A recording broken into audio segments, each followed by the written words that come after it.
много внимателно. За учебните 40 минути на този нетрадиционен час децата решиха толкова задачи, за колкото нямаше да им стигнат 2 обикновени часа. В междучасието разказаха, че интерактивният метод е лесен и забавен и че часовете, в които работят с компютър, са им любими. Че работим с мишките и че на мултимедията всичко се вижда, което е на компютъра. Добре, ти знаеш ли каква е мултимедия? Ами да, нещо, което прожектира това, което е на компютъра на голям бял картон или екран. За пенсионираните учителки, гости на класа, този подход в учебния процес някога е бил само мечта.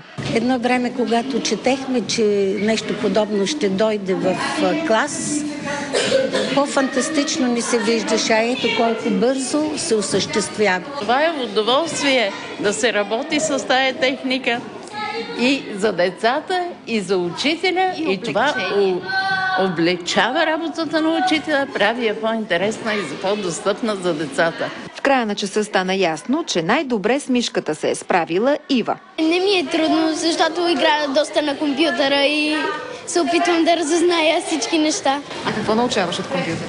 Много неща. Примерно, кои са звучните съгласни или някакви неща за природата.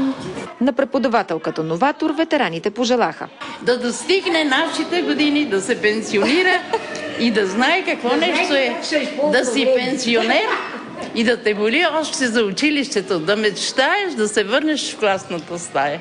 За BTV новините Ирина Жерева.